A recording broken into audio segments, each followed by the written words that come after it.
नागपुर में हिंसा, क्या है वजह? औरंगजेब की कब्र का विरोध हिंसा में तब्दील। कब्र विवाद पर नागपुर में बवाल, अब क्या है हाल? क्या अफवाहों पर भड़के लोग गलतफहमी का हुए शिकार? नमस्कार, मैं हूं आपके साथ सिमरन और आप देख रहे हैं पर्ल्स 24 न्यूज। आज के एजेंडे में हम बात करेंगे महाराष्ट्र की। जी हां, महाराष्ट्र में ऐसा क्या हुआ कि हिंसा भड़क गई, आगजनी की घटना हो गई? क्या ये हिंसा पहले से होनी तय थी? पुलिस पर पथराव, कौन थे ये लोग, क्या था इनका मकसद? ये सब कुछ एक साजिश थी या इसके पीछे कोई और वजह थी? इन सब बातों के जवाब देखिए इस रिपोर्ट पर। औरंगजेब कब्र विवाद में महाराष्ट्र के नागपुर के महल इलाके में बीते सोमवार को दो पक्षों में हिंसा हो गई।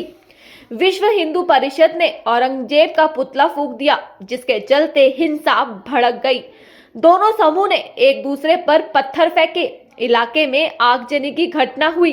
इतना ही नहीं, वाहनों पर तोड़फोड़ करते हुए भी देखे गए, जिसके चलते कई लोगों में डर का माहौल बना हुआ है। कुछ लोगों ने पुलिस टीम पर भी हमला कर दिया। इस हमले में एक वरिष्ठ पुलिस अधिकारी सहित कई पुलिस कर्मियों के घायल होने की खबर है। इतना ही नहीं, स्थानीय निवासियों के घर पर भी पथराव किया गया।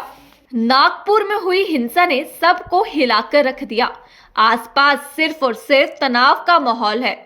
सीएम देवेंद्र फडणवीस ने कहा कि नागपुर के महल इलाके में जिस तरह से स्थिति तनावपूर्ण हुई, वह बेहद निंदनीय है। कुछ लोगों ने पुलिस पर भी पत्थरबाजी करी, ये गलत है। मैं स्थिति पर नजर रख रहा हूं। मैंने पुलिस कमिश्नर से कहा कि कानून व्यवस्था बनाए रखने के लिए जो भी सख्त कदम उठाने की जरूरत है उठाओ। अगर कोई दंगा करता है या पुलिस पर पत्थरबाजी करता है या समाज में तनाव पैदा करता है, तो ऐसे लोगों के खिलाफ सख्त कार्रवाई होनी चाहिए। मैं सभी से अपील करता हूं कि नागपुर की शांति को भंग ना होने दे। अगर कोई तनाव पैदा करने की कोशिश करता है तो उसके खिलाफ कार्रवाई की जाएगी। नागपुर के महल इलाके में जिस प्रकार से तनाव की स्थिति निर्माण हुई, ये बहुत ही निंदनीय है। जिस प्रकार से कुछ लोगों ने पत्थरबाजी की है, पुलिस पर भी पत्थर फेंके हैं, ये बिल्कुल गलत है। मैं स्वयं इन सारी घटनाओं पर नजर रखकर हूं। मैंने पुलिस कमिश्नर को ये कहा है कि कानून व्यवस्था बनाने के लिए जो भी कड़े से कड़े कदम उठाने की आवश्यकता हो वो उठाए जाए और शांति को बनाया जाए। अगर कोई दंगा करता है, कोई पुलिस पर पत्थर फेंकता है, कोई समाज में तनाव निर्माण करता है, तो ऐसे सभी लोगों के ऊपर कड़ी से कड़ी कार्रवाई की जाए। और मैं सभी को अपील करता हूं कि नागपुर एक बहुत ही शांति प्रिय इस प्रकार की नगरी है। यहाँ की शांति भंग न हो, इस प्रकार से सभी लोगों ने व्यवहार और बर्ताव करना चाहिए। और कोई भी अगर इस प्रकार से तनाव निर्माण करने का प्रयास करेगा तो उसके ऊपर बहुत कड़ी कार्रवाई की जाएगी। नागपुर में जो दुर्घटना हुई है बहुत ही दुर्भाग्यपूर्ण है। जो आगजनी हुई है, जहां पर कई लोग 2-4 हजार लोग इकट्ठा होकर जो समाज कंटक थे, उन्होंने कई घरों को, वहां पर मोमिनपुरा है, महाल एरिया है, चिटनीस पार्क है, यहाँ पर इकट्ठा होकर लोगों के घरों को लक्ष्य कर दिया, टारगेट कर दिया, पथराव किया, आगजनी कर दी, वहाँ की गाड़ियां जलाई और एक ऐसे जगह पर उनकी गाड़ियां 100-150 पार्क होती थी, वहाँ मोमिनपुरा में एक भी गाड़ी खड़ी नहीं की। इसका मतलब ये होता है कि ये पूर्व नियोजित साजिश थी क्या? इसकी भी पुलिस तफ्तीश कर रही है। पुलिस के ऊपर ये तो लोगों के ऊपर हमला किया ही, लोग तो बाल बाल बचे। पुलिस आ गई, फायर ब्रिगेड आ गई, उनकी गाड़ियों को भी लक्ष्य कर दिया, उनको भी टारगेट किया। इसमें 4 डीसीपी लेवल के अधिकारी घायल है, उनको पत्थरबाजी कर दी, उनके ऊपर हथियार से हमला किया है। 30 पुलिस कर्मचारी घायल है। पुलिस जो कानून व्यवस्था बनाए रखने का काम करती है, पुलिस शांति और अमन बनाने का काम करती है, उनके ऊपर हमला करना, इसका मतलब कानून पर हमला करना और कानून को हाथ में लेना है। और इसलिए ऐसे समाज कंटक जो है, ये जो दो समाज में दूरी निर्माण करना, विद्वेष फैलाना, अशांति फैलाना, कम्युनल राइट करना, ये सब सोचकर समझकर जो काम कर रहे हैं समाज कंटक, उनको बिल्कुल बख्शा नहीं जाएगा। उनके ऊपर कड़ी कार्रवाई की जाएगी। स्वयं मुख्यमंत्री बार बार इस घटना का जायजा ले रहे हैं। पुलिस विभाग पूरी तरह इसकी रूट तक जाएगी। इसके पीछे कौन है, क्या राजनीति है, और किसी को भी छोड़ेगी नहीं, कड़ी कार्रवाई करेगी।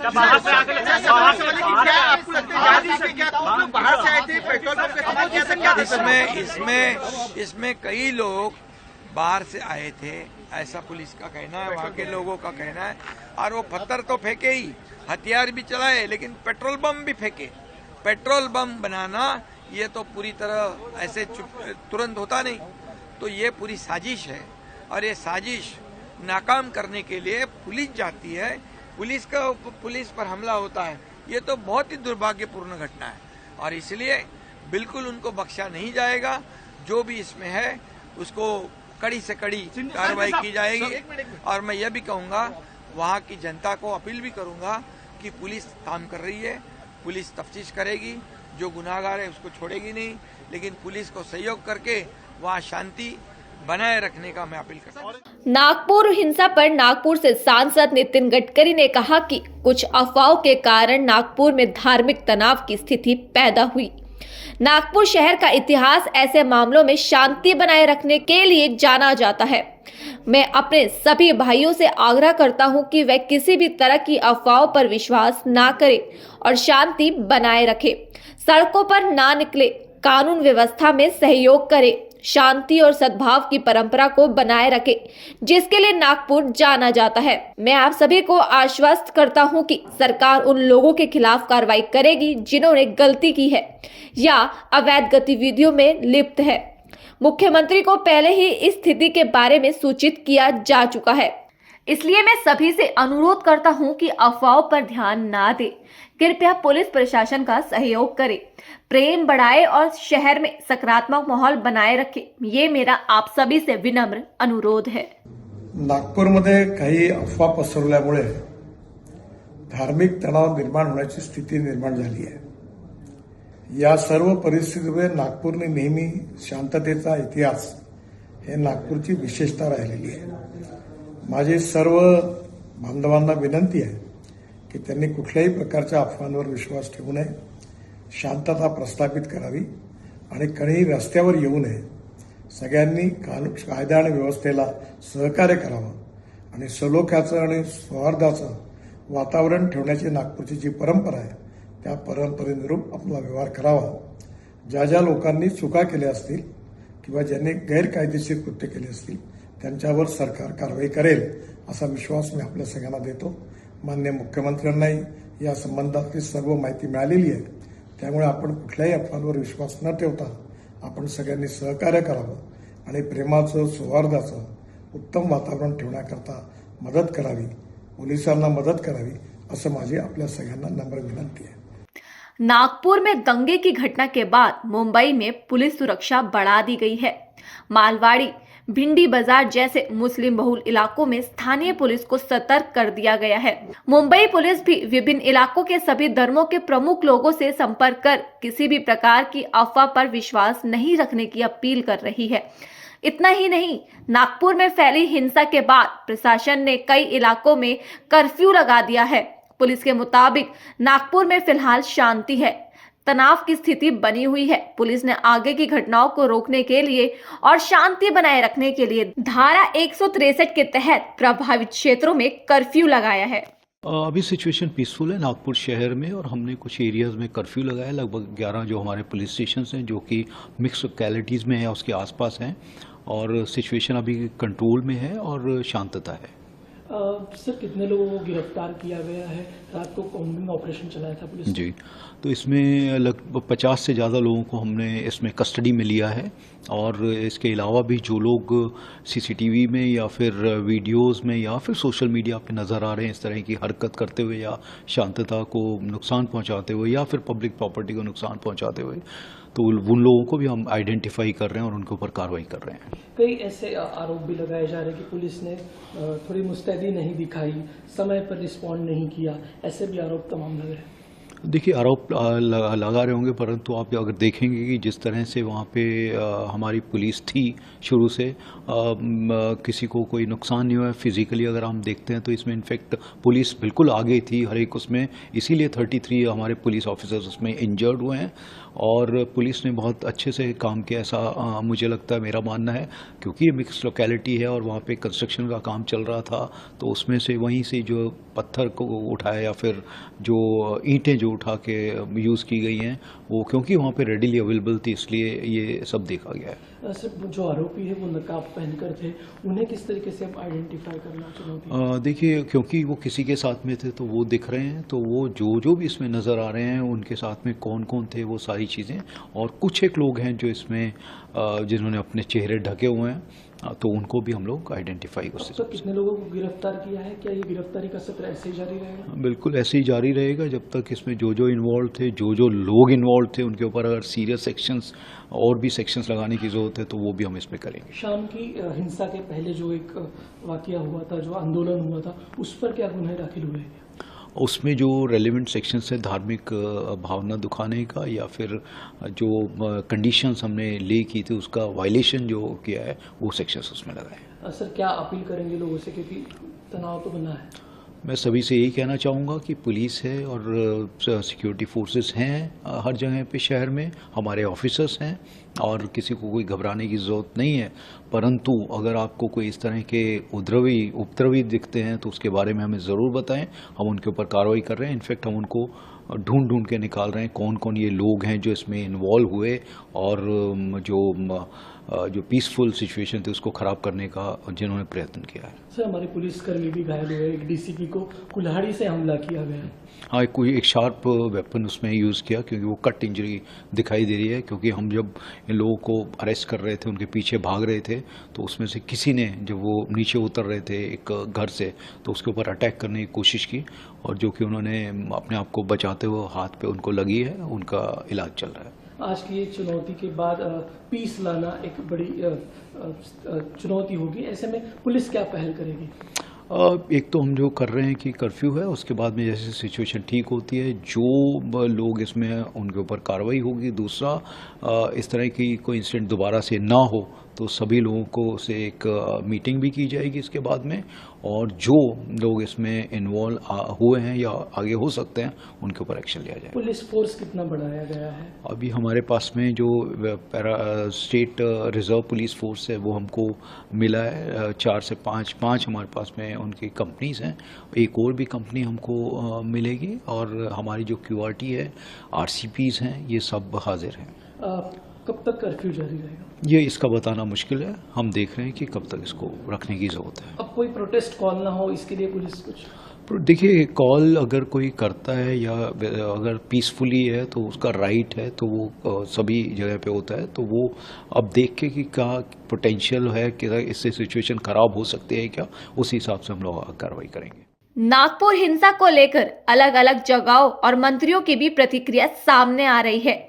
महाराष्ट्र के मंत्री चंद्रशेखर बावलकुले ने कहा कि नागपुर में जो स्थिति निर्माण हुई है, जिन लोगों ने भी वो स्थिति निर्माण की है, उन पर कार्रवाई होनी चाहिए।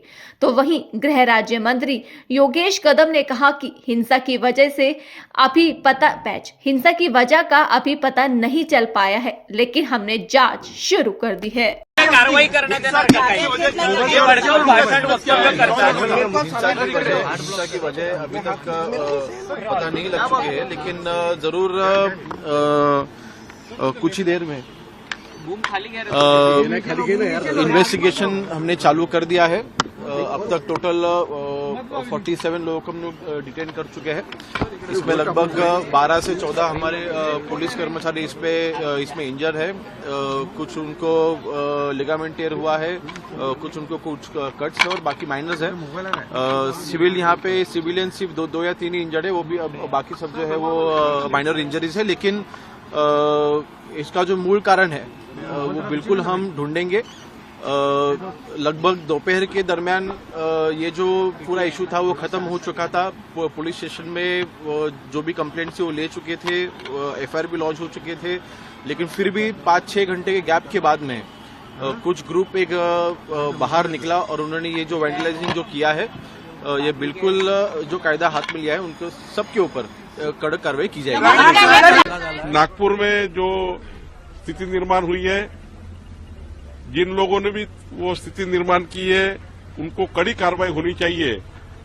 हमारा पुलिस प्रशासन वहां पर काम कर रहा है, कुछ हमारे पुलिस भाई भी जख्मी हुए हैं, लेकिन माननीय देवेंद्र जी ने, माननीय हमारे मुख्यमंत्री जी ने और हमने सबने पुलिस को कहा है कि किसी को ना छोड़े, किसी को ना बख्शे और जो भी इसमें होगा उसको ढूंढ के निकाले। और जहां तक नागपुर की जनता का सवाल है, नागपुर की जनता बहुत संवेदनशील है, शांतता प्रिय है।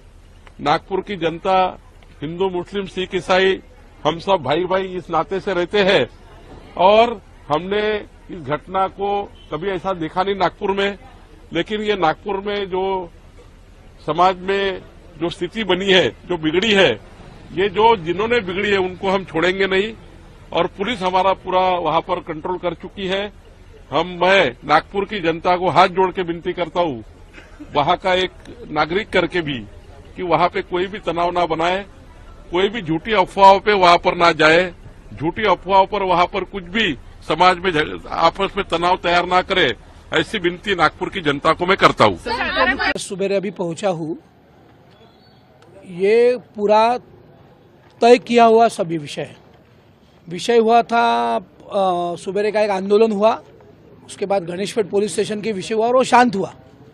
शाम को अभी मैं यहाँ अभी सुबह 6-6:15 बजे आया हूँ, यानी 2 दुकान हिंदुओं के होंगे और उसके बीच में 2 दुकान मुस्लिम के होंगे, तो सिर्फ हिंदुओं के मकान में घुसे, मुस्लिम मतदार को कुछ नहीं हुआ।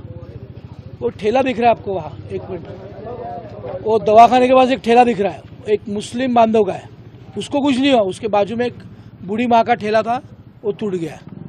ये डॉक्टर बंडू क्लिनिक, उसके घर तक, मंदिर तक, अंदर तक घुसे, छोटी बच्ची है 5 साल की।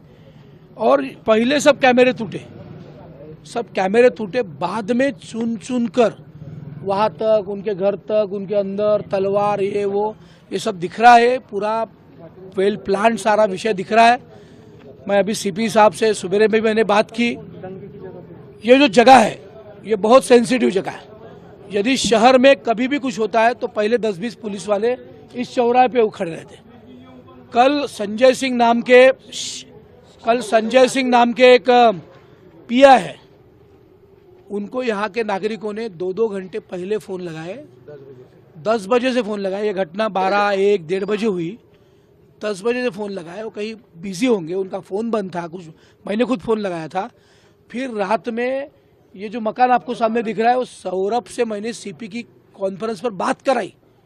उसके बाद आधे घंटे में पुलिस आई, तब तक ये सब खत्म हो गया था। यानी ये दीदी रेंगेते मेरे बाजू में है, रो रही थी फोन पर।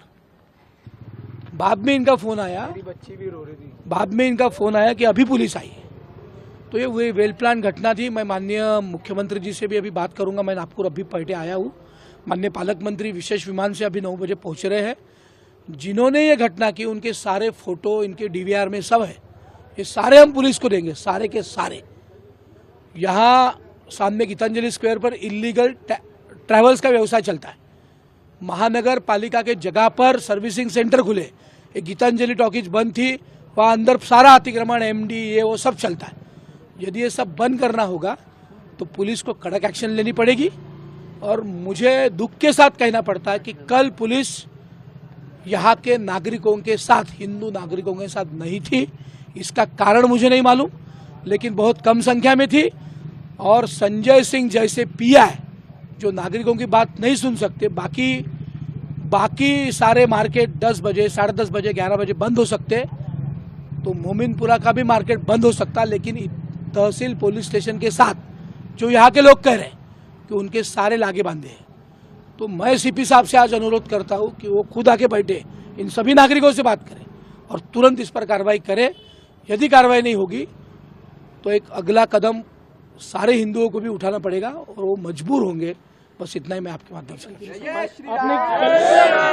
कल आपने आरोप लगाया था इसमें कुछ बाहर के लोग भी शामिल हो सकते बहुत सारे जगह पे बाहर के लोग यानी यदि ये मोमिनपुरा बस्ती से नजदीक है तो उधर से बालधरपुरे से आ रहे, उधर हसनबाग से आ रहे, यहाँ के लोग वहाँ जा रहे।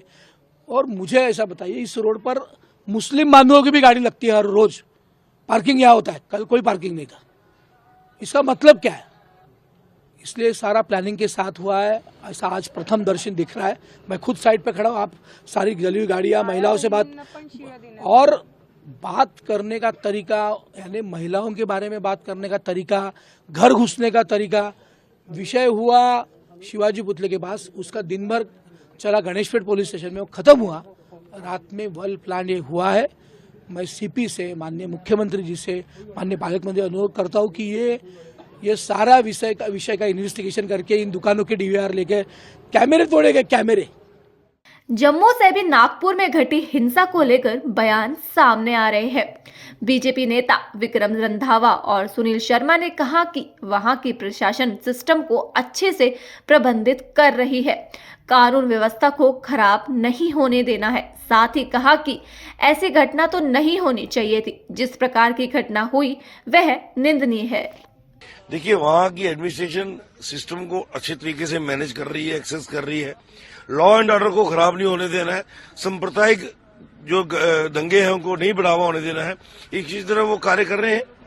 तो जैसे औरंगजेब की बात है तो क्या कहेंगे? मुझे लगता नहीं है कि गड़े मुर्दे उखाड़ने से कोई फायदा होगा। औरंगजेब का जो टूम्ब है उसको लेके वहाँ देखिए, ऐसी घटना तो नहीं घटनी चाहिए। जिस प्रकार का कल नागपुर में हुआ है, वायलेंस हुआ, हिंसा हुई है, उसका हम खंडन करते हैं, निंदा भी करते हैं। औरंगजेब भारत में कभी ग्लोरीफाई नहीं हो सकता है। भारत एक सांस्कृतिक देश है, भारत की अपनी संस्कृति है, और जिस संस्कृति, जिस सभ्यता पे आक्रमण करके उन मुगल आक्रांताओं ने भारत की संस्कृति को नष्ट करने की कोशिश की थी, उसको ये देश कैसे अपना आदर्श मान सकता है? कभी किसी कीमत पे भी नहीं। और अगर मानवता का आधार, मानवता का पैमाना लें, वही औरंगजेब था जिसने अपने पिता को बंदी बना के रखा था, कैद में रखा था, पीने के लिए पानी पूरा नहीं देते थे। और वही औरंगजेब है जिसने अपने भाई की गर्दन काटी थी राज के लिए। वो कैसे आदर्श हो सकता है? और जो लोग, जो समाज उसको यहाँ पे आदर्श बनाने की कोशिश करते हैं, मुझे लगता है कि उनको इंट्रोस्पेक्ट करना चाहिए, उनको आत्मचिंतन करना चाहिए। भारत सबसे पुराना देश है और एक प्राचीन अपनी संस्कृति है। इस संस्कृति में हमारे ऋषि, हमारे मुनि, हमारे महापुरुष आदर्श हो सकते हैं, हमारे शहीद आदर्श हो सकते हैं।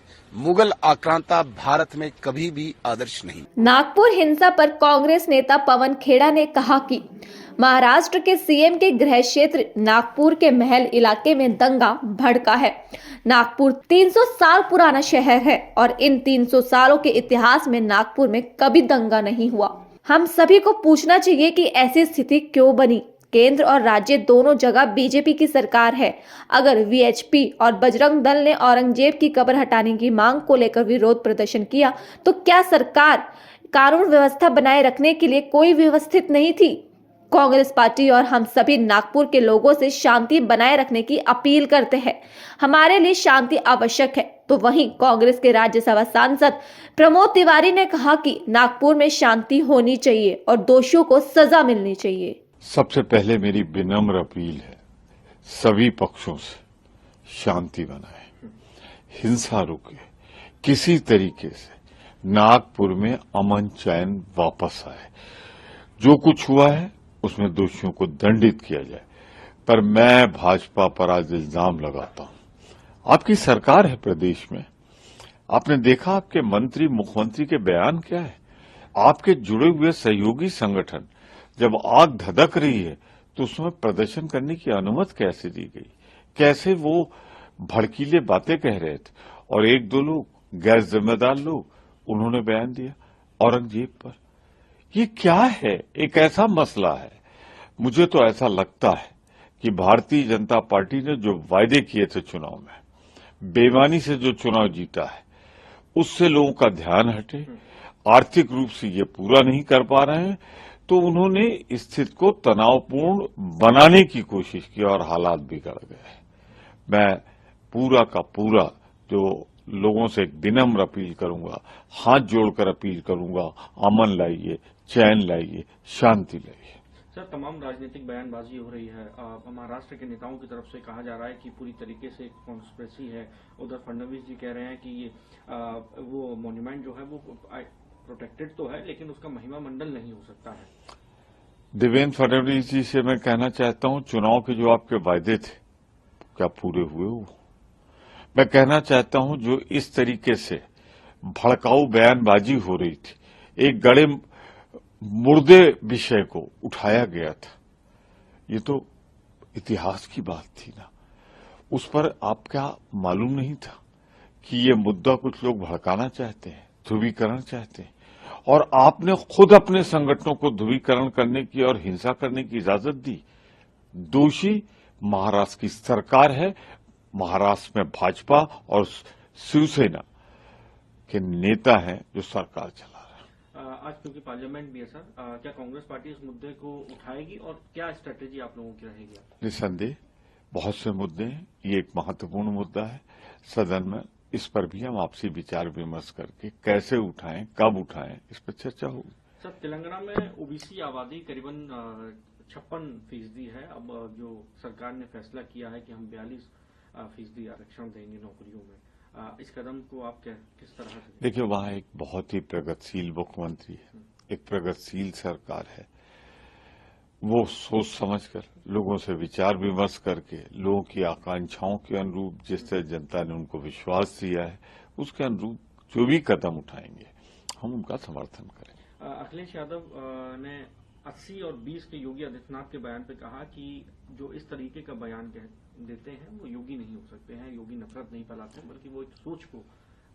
उत्तर प्रदेश गंगा जमनी तहजीब की धरती है, वहां प्रेम और मोहब्बत की धाराएं मिलना चाहिए। अभी 80-20 क्या है? क्या धर्म के आधार पर बंटवारा करना चाहते हैं लोग? गलत कर रहे हैं। कहीं धर्म के नाम पर आग लगे तो उसे शांत करने की जरूरत है, हुक्मरानों को उसे भड़काने की जरूरत नहीं। महाराष्ट्र देवेंद्र फडणवीस जी के गृह क्षेत्र में, नागपुर में, महल इलाके में दंगा भड़का है। नागपुर 300 साल पुराना शहर है और इस 300 साल के इतिहास में नागपुर में कभी दंगा नहीं हुआ। ये हम सबको ये सवाल पूछना है कि आखिर ऐसी स्थिति क्यों बनाई गई? दोनों जगह, केंद्र में भी भारतीय जनता पार्टी है, राज्य में भी भारतीय जनता पार्टी है। विश्व हिंदू परिषद और बजरंग दल ने अगर एक प्रोटेस्ट का आयोजन किया किस मुद्दे को लेकर, औरंगजेब की कब्र को हटाने के मुद्दे को लेकर, तो क्या सरकार ने पूरी व्यवस्था, कानून व्यवस्था बनाए रखने के लिए कोई इंतजाम नहीं किए थे? मैं, कांग्रेस पार्टी, हम लोग सब नागपुर की जनता से एक अपील करते हैं कि शांति बनाए रखिए। ये जो खेल खेला जा रहा है, 300 साल पुराना इतिहास को आज एक मुद्दा बनाया जा रहा है, इस खेल का शिकार न हो, शांति बनाकर रखना ही हम सबके हित में है। कुछ राजनीतिक दल ऐसे हैं जो भड़काते हैं और उनको लगता है कि उनका राजनीतिक हित इसी से सध रहा है। ऐसी राजनीति से हम सबको बचना है और शांति हम सबके लिए बहुत आवश्यक है। नागपुर हिंसा पर महाराष्ट्र अल्पसंख्यक आयोग के अध्यक्ष प्यारे खान ने कहा कि यह बहुत दुर्भाग्यपूर्ण घटना है। नागपुर जैसे शहर में ऐसी घटना नहीं होनी चाहिए थी। पूर्ण घटना है, ये घटना नागपुर जैसे शहर में तो होनी नहीं चाहिए थी, क्योंकि नागपुर एक ऐसा शहर है, ये सूफी संतों का शहर है। यहाँ से कई पीसफुल, अगर आप देखो तो एक मैसेज जाते हैं। यहाँ पे अगर रामनवमी में देखे तो मुस्लिम लोग टेंट लगाते हैं हिंदू लोगों का स्वागत करने के लिए। यहाँ पे हजरत बाबा ताजुद्दीन रहमतुल्लाह अलैह की काफी बड़ी दरगाह है, जहाँ पे सभी धर्मों के लोग बड़ी श्रद्धा से फूल और चादर पेश करते हैं। वहाँ हिंदू भी आते हैं, मुस्लिम भी आते हैं, सिख भी आते हैं, क्रिश्चियन भी आते हैं, सभी समाज के लोग आते हैं। तो ये बड़ा दुर्भाग्यपूर्ण है और ये नहीं होना था। यहाँ पे जो घटना हुई है उसके बाद पुलिस कार्रवाई तेजी से हो रही, कॉम्बिंग ऑपरेशन चल रहा है, क्या लगता है कौन से लोग इसमें इन्वॉल्व हैं? देखिए, एक्चुअली मेरी वहाँ बात हुई, पुलिस में भी बात हुई, वहाँ के जो रहवासी है वहाँ के लोगों से भी बात हुई। तो ये जो लोगों ने जो किया, ये वहाँ के लोग नहीं थे, बाहर के कुछ असामाजिक तत्व वहाँ आए और उन्होंने इस घटना को अंजाम दिया। तो ये वहां के लोकल लोग नहीं थे। तो पुलिस एकदम उस पर मैं पुलिस को बधाई देना चाहता हूं कि पुलिस ऐसे लोगों पर एकदम कड़क कार्रवाई, जो जिसने भी कायदे के अगेंस्ट जाके काम किया उस पर डेफिनेटली कड़क कार्रवाई होगी। क्या अपील करेंगे, शांति की अपील?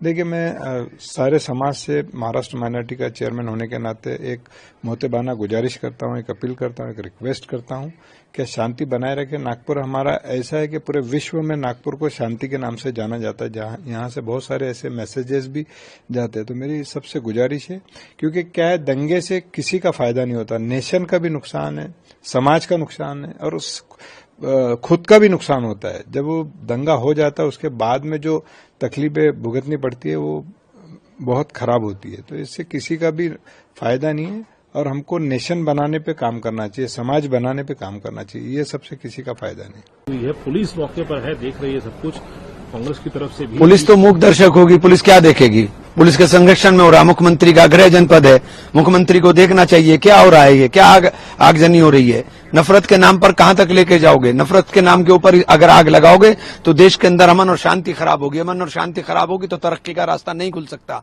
मोहब्बत की बात करना क्यों नहीं चाहते? मोहब्बत से क्यों नहीं काम करना चाहते? अब सरकार बना लिए, सरकार बनाई है तो सरकार के अंदर लोगों के हित की बात करें, लोगों के लिए काम करें, लोगों के लिए सोचने का काम करें कि क्यों औद्योगिक गलियारा जो हमारा मुंबई हुआ करता था क्यों मंदी की चपेट में आ गया, क्या है रोजगार नहीं मिल रहा है। इन तमाम विषय, चिंता के विषय इन पर करनी चाहिए। अब आप चल दिए 400 साल पुराने गड़े मर्दे उखाड़ते रहिए।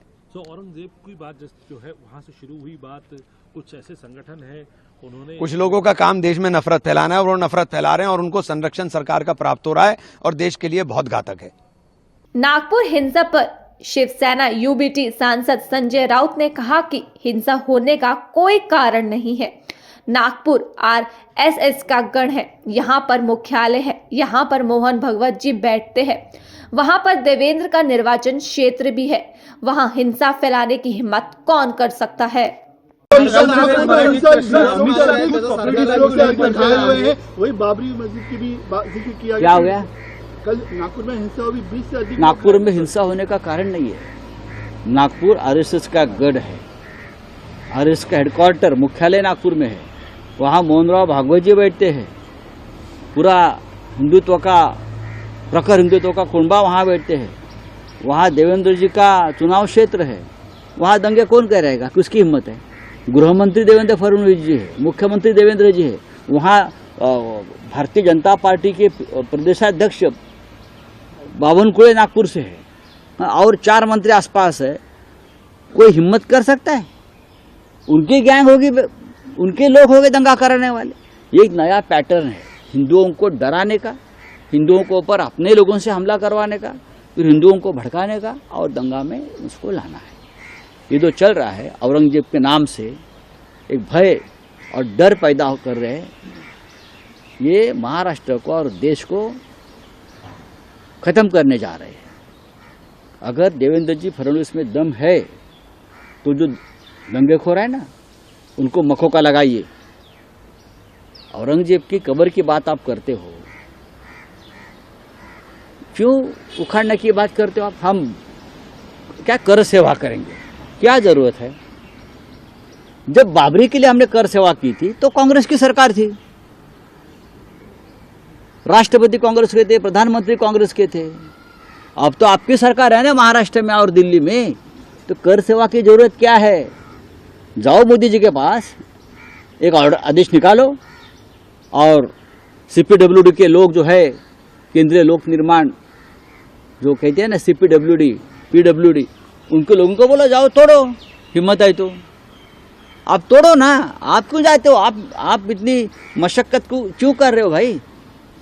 मोदी जी को कहिए, नड्डा जी को कहिए, देवेंद्र जी को कहिए, सरकार आपकी है, आरएसएस की है, विश्व हिंदू परिषद की है, बजरंग दल वालों की है, तो ये दंगे फसाद क्यों करते हो और लोगों को कोई तकलीफ दे रहे हो? जाइए, 4 लोग जाइए, नरेंद्र मोदी जी, देवेंद्र फडणवीस, अजित पवार, एकनाथ शिंदे, वहां जाओ, क्या बोलता है उसको, फावड़ा बिवड़ा लेकर जाइए और जो जिस कब्र के बारे में आप दंगे करवा रहे हो ना, आप खुद ही हो, निकाल दो। लोगों को क्यों भड़का रहे हो भाई? आपकी सरकार है। बाला साहब ठाकरे की बात ये लोग कर रहे हैं, औरंगजेब और इसके बाद बाला साहब ठाकरे ने एक ही कहा था, हमारा मतलब, हमारा जो एक ध्येय है वो सिर्फ अयोध्या में राम मंदिर बनाना है, और अगर बाबरी उसकी आड़ आ रही है तो हम बाबरी को हटाएंगे। और हमारा एक ही मस्जिद से झगड़ा है, एक ही कब्र से झगड़ा है, और कोई बात हमारे मन में नहीं है। ये बाला साहब ठाकरे जी ने कहा था, हमारा कोई झगड़ा नहीं, हमारा झगड़ा बाबरी से है, हम बाबरी को हटाएंगे। बाला साहब जी ने करके दिखाया। अब तो ये बाला साहब के नाम पर कुछ भी करते हो, बाला साहब को बदनाम कर रहे हो, शिवाजी महाराज को बदनाम करते हैं, ये संभाजी महाराज को बदनाम करे। उनकी एक नीति है, ये लोगों की आरएसएस और भाजपा की विचारधारा है, शिवाजी महाराज उनके हीरो कभी नहीं रहे। इसीलिए विलन को पहले खत्म करो। औरंगजेब, अफजल खान, ये विलन है ना, विलन को खत्म करने के बाद हीरो का कोई महत्व नहीं रहता।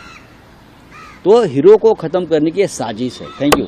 महाराष्ट्र में बीजेपी और शिवसेना के नेताओं ने संभाजीनगर में औरंगजेब की कब्र हटाने की मांग को लेकर महाराष्ट्र विधानसभा के बाहर विरोध प्रदर्शन किया। तो वहीं नागपुर हिंसा पर नेता प्रशांत जगताप ने कहा कि देवेंद्र फडणवीस 3 बार सीएम और गृह मंत्री रह चुके हैं और वह नागपुर से आते हैं। वहां जो कुछ हुआ उसे देखते हुए उन्हें सीएम पद से इस्तीफा दे देना चाहिए। क्या कहेंगे? एक तो पहली बात, देवेंद्र जी फडणवीस जी ने रिजाइन करना चाहिए। उसका कारण है कि देवेंद्र फडणवीस आज महाराष्ट्र के 3rd टाइम सीएम है, उसी के साथ 3rd टाइम होम मिनिस्टर भी है। उनके सिटी में, वो जहाँ से वो चुनकर आते हैं, उस सिटी में, उस जिले में इस तरीके के दंगे फसाद होते हैं, ये उनके लिए बहुत शर्मनाक बात है। मुझे एक से लगता है कि उन्होंने दोषी के ऊपर क्या कार्रवाई करेंगे वो अगली बात रहेगी, लेकिन ये सारा उनकी सिटी को वो जलते हुए रोक नहीं सकते। इस बातों को ध्यान में रखते हुए उन्होंने जरूर रिजाइन करना चाहिए। किया गया, ये एक साजिश के तहत है, अपराधियों पर सख्त कार्रवाई होगी। देखिए, एकनाथ जी शिंदे पूर्व सीएम है, 4 महीने तक वो इस स्टेट के सीएम थे, आज वो डेप्यूटी सीएम है।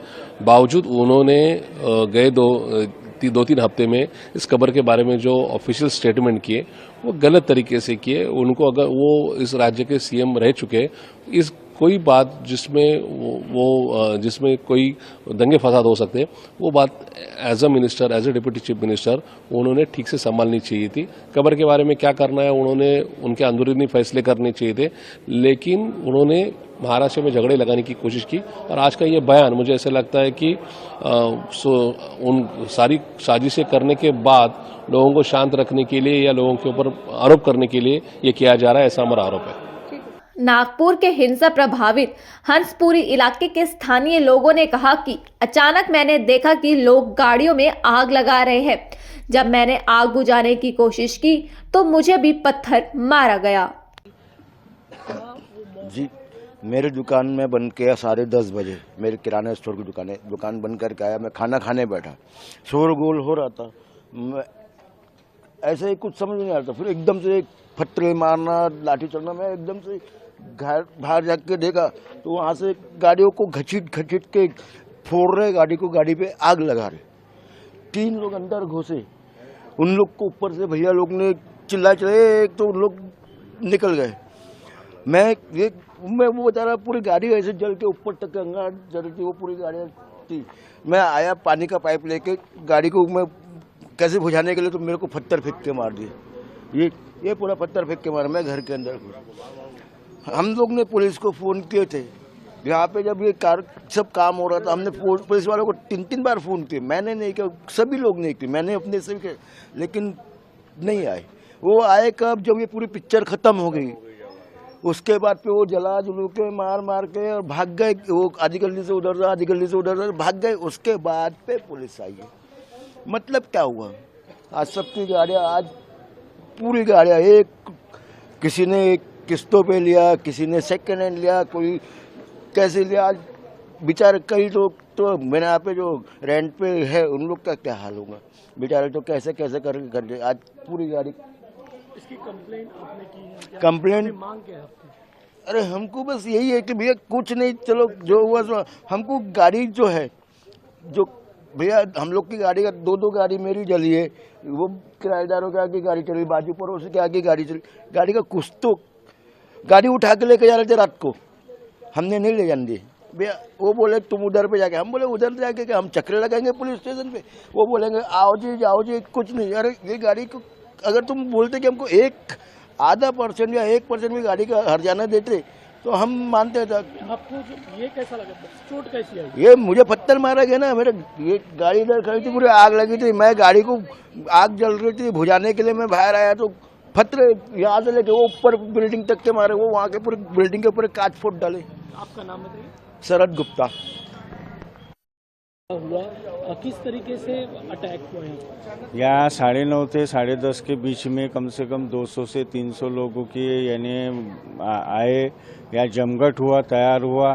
जमघट होने के बाद में ये गाड़ियों को खींचने में आई इधर में, और यहाँ कार सामने खड़ी थी। मेरा रामनवमी पोद्दारेश्वर राम मंदिर की झांकियों का, मेरा डेकोरेशन का पूरा माल खड़ा था यहाँ, तो उन्होंने सब निकाल के मेरी बाइक, मेरे भाइयों की बाइक, इन्होंने सब रोड पे लाके या जलाए, और जलाने के बाद में ये गलियों से भाग गए। तब तक का पुलिस कम से कम आधा घंटा पौन घंटा ये चलते रहा प्रोग्राम।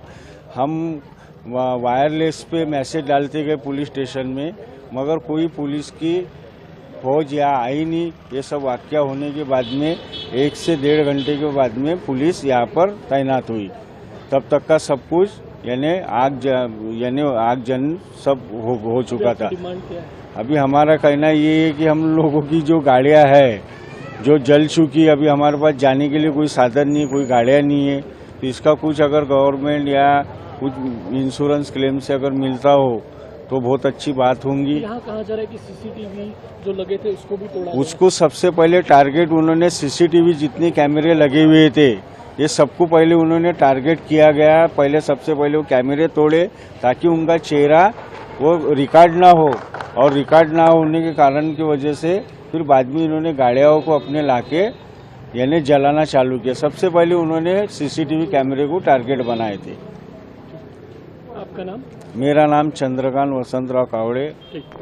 तलवार थे, पत्थर तलवार से तोड़ा है, और ईंटें पत्थर और खिड़की की कांच फूटी ऊपर की, खिड़की की कांच फूटी है। वहाँ पे हमारे आंटी का ऑपरेशन होता, वो सोए थे, और वहाँ पे सब गाड़ियाँ जमा करके और 8-10 गाड़ियाँ जलाई उन्होंने। पूरी टीम आई, सबके हाथों में पूरे चेहरे थे उन लोग के, पूरे अपने अपने चेहरे ढके हुए थे, हाथ में तलवार, डंडे, बोतलें थी। उसके बाद एकाएक उस कॉर्नर पे उन्होंने हंगामा चालू कर दिया।